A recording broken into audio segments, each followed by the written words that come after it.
James Williams, thanks for joining us today. Tell me about inner southeast Melbourne. What are the three issues there? Well, in inner southeast Melbourne, the third most dangerous intersection was Beach Road and Balcombe Road roundabout at Black Rock. That's the roundabout with the brown tower, the brown brick tower, with a little roundabout next to it. Very confusing there, and a lot of cyclists going through it. The second most dangerous intersection in the inner southeast was Police Road and Smith Road in Mulgrave. And the top most dangerous intersection in the inner southeast was Dandenong Road and Warrigal Road in Chadstone. So is this shopping traffic or is there more diversity to that? No, it's not really an activity centre, but it's leading directly to an activity centre, Chadstone Shopping Centre. So if you're travelling from the south on Warrigal Road, very narrow road, it's an arterial road, but clearly problematic for the amount of traffic going up there. If you're travelling from the south heading towards Chadstone, you need to know exactly which lane you're in. Likewise, if you're going south towards Oakleigh, the lane markings are confusing when you need to know exactly which lane you're going into, but also the lane markings have faded, the turning lanes have faded in the grid itself. And if you're turning right, say, for example, from the south into Dandenong Road, heading out to the southeast there, it can be quite confusing to navigate where exactly you need to be in that block there. And then also a lot of freight coming through as well. So there's a very small margin of error and it just makes it a very high risk, very dangerous intersection, as well as, of course, the high traffic volumes, frustrating driving behaviour, and the buses. Sounds like there's a lot of issues there to fix then. So where would you start? Well, it's a difficult one to fix because it's very cut and dry. It's a north-south, east-west intersection. Really, it'll come down to signage, certainly much better signalling for pedestrians that have to race across. So they might want to think about the timing of the signalling there as well. And of course, the line markings leading up to the intersection, as well as the line markings within the grid itself. And finally, we would also like to call out the number of lanes leading into the intersection. There's a lot of lane changing, a lot of chopping and changing. What you think is the middle lane becomes the right lane becomes a turning lane, and the left lane becomes a turning lane as well. So there's a lot of complexity there, and also quite a lot of pedestrians and cyclists as well. All with shopping for shoes on their mind. It's an intersection that many Melburnians know well. If you're enjoying this video, give it a like and share it with your friends and family. We post new RACV videos every day, so hit subscribe and press the notification bell to stay up to date with our latest motoring, home and travel content. If I can turn the tables for a minute, Andrea, I'd love to ask you a question. Having safer vehicles is so important. You're the motoring editor at RACV.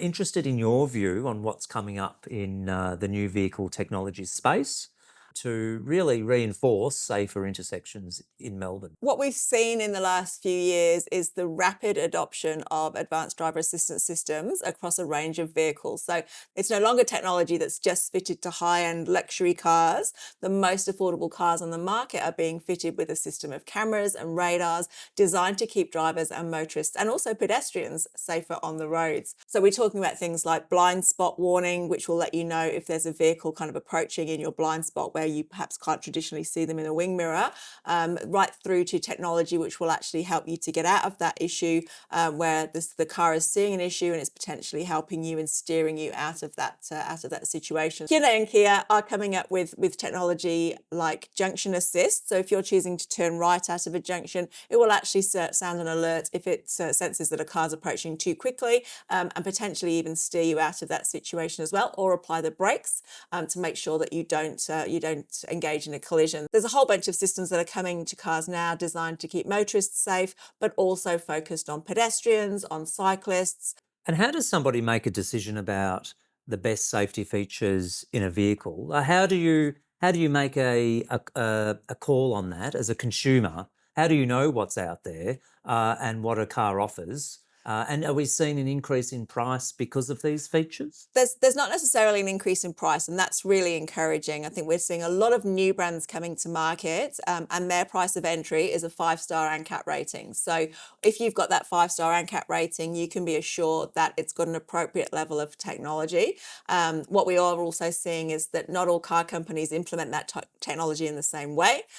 So some systems work differently to others. Some of them are known to be a little bit annoying, perhaps if there are too many bleeps and bongs letting you know that you're perhaps not the world's best driver. But there are other systems which perform better for our road conditions. So there's assessment that's ongoing, looking at that technology, looking at how it's implemented in the country to make sure that it works for everybody. But of course, not every driver has access to the latest technology. So there's some basic things that people can do to keep themselves safe on the road. And that's as simple as making sure that their seat's set up correctly and that they've adjusted their mirrors so they can see around the vehicle. It's a basic thing, but it's something that everybody needs to do, particularly if you're sharing a vehicle with another driver. You need to make sure that your seating position is correct and you've got that vision around the car. That includes adjusting your rear view mirror and also your side mirrors as well. Also, other basic things like making sure that your windscreen's nice and clean, and that your headlights are polished. All of those things can help you see in the dark, can help you see through intersections, and will just keep you safe on the road.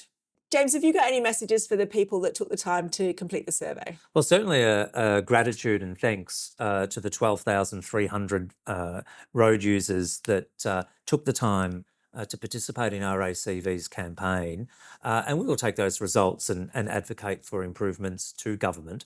But also a message to everyone that road infrastructure is key, it's vital. We all want safer roads and safer intersections across Victoria. But road safety is with everyone, and it's absolutely important that we all drive safely and be conscious and mindful of other road users, particularly vulnerable road users like pedestrians and bike riders on our roads. Thanks, James. Thanks, Andrea. And there you have it, the most dangerous intersections as voted by you. If you want to see how other parts of Melbourne ranked, subscribe to our YouTube channel to watch the full results of the My Melbourne Road Survey. Were you surprised by the results? Which intersections do you think need urgent attention? Let us know in the comments, and if you found this video useful, give it a like and share it with your friends and family. We post new RACV videos every day, so hit subscribe and press the notification bell to stay up to date with our latest motoring, home and travel content. Thanks for watching and stay safe on the roads.